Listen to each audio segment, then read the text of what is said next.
Invite Asif Ali Shirazi, well-known person from the Islamic Relief Pakistan, to give his thoughts. Please, sir.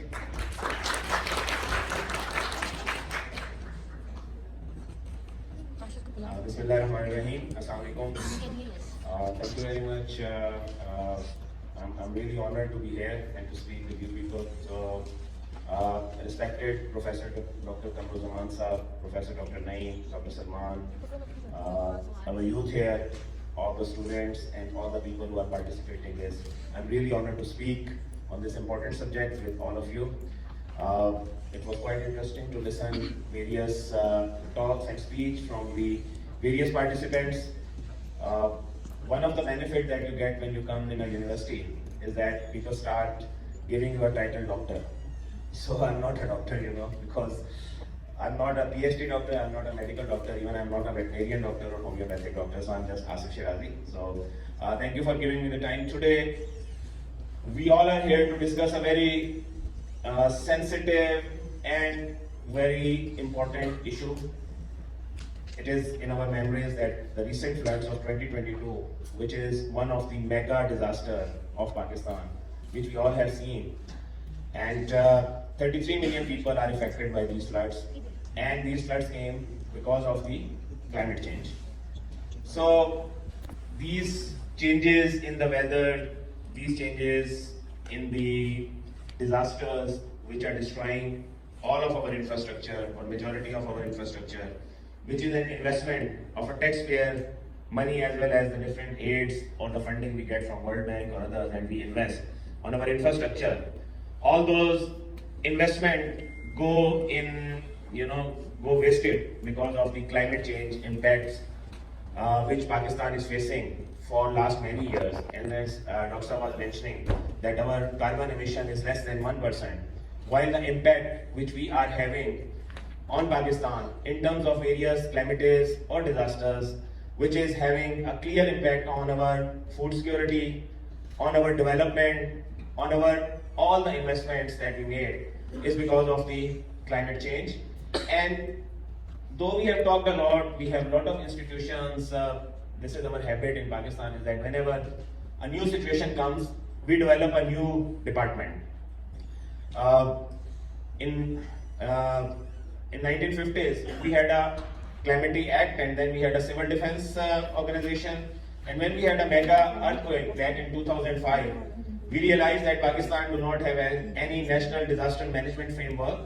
Then Assembly or through ordinance, we had a national disaster management framework.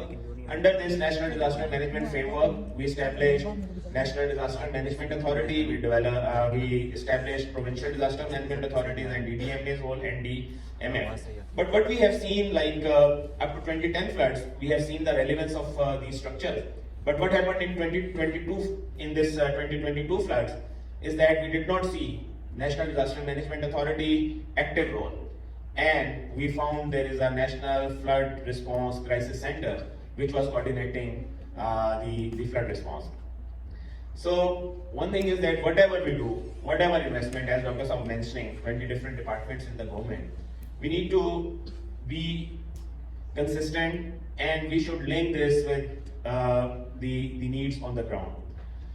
We are a reactionary nation, as well as even on international level, there are the even international humanitarian community is also reactionary.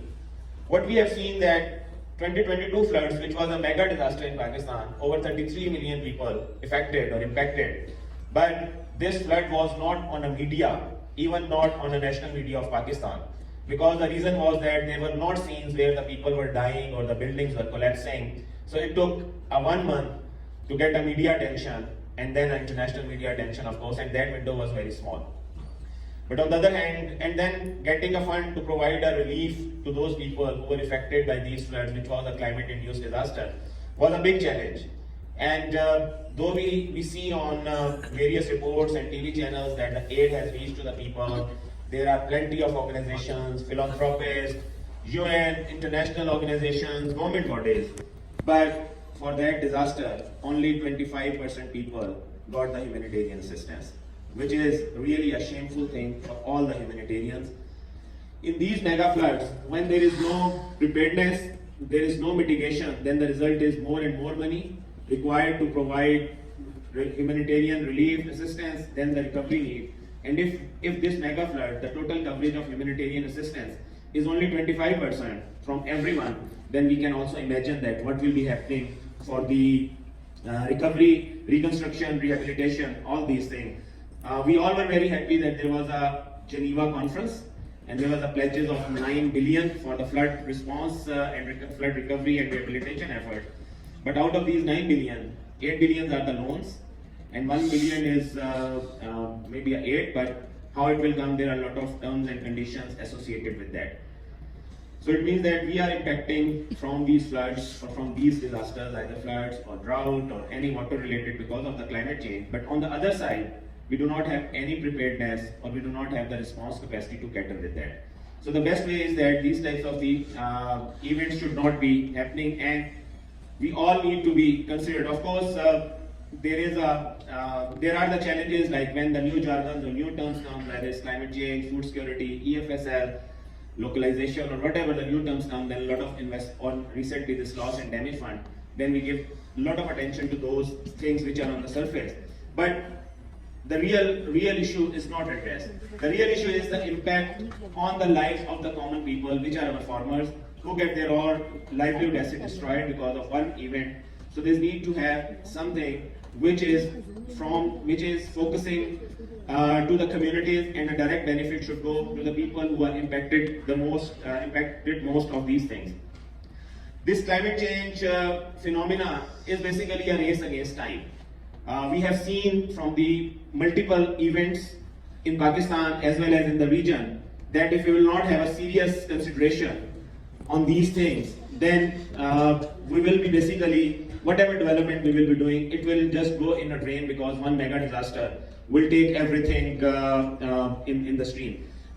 We had a meeting couple of days with the planning minister where he was mentioning one thing is that in 2010 floods, all the reconstruction we did, especially bridges in Gilgit-Baltistan area, he was mentioning that we constructed the bridges 10 to 15 feet higher than the level of 2010 floods.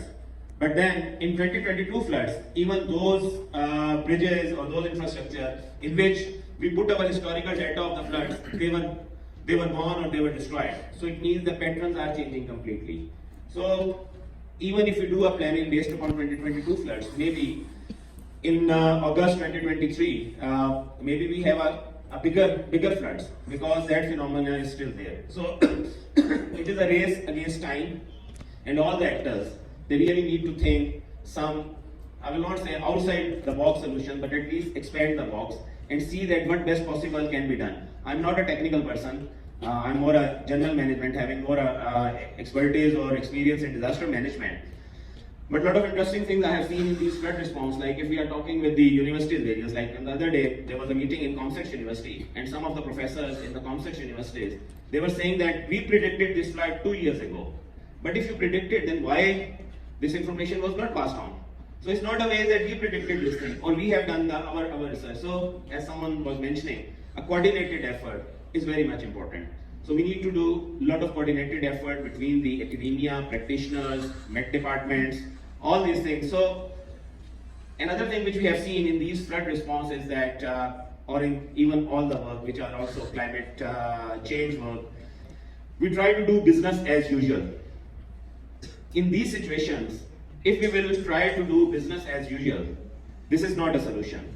Because of our business as usual approach, every department, either it's NDMA, it's UN, it's government, even it's academia, we are just trying to do a business as usual. And business as usual approach will not work in this monster disaster or monster situation, which is a climate change. So I will request everyone is that to think outside box and see that what's the best solutions can be done and how these solutions can be coordinated. This loss and damage fund, which is a new fund that was established after COP27 in Sharm el-Sheikh. We were discussing with some of the donor organizations, big donors who provide regular funding to Pakistan, a government bilateral.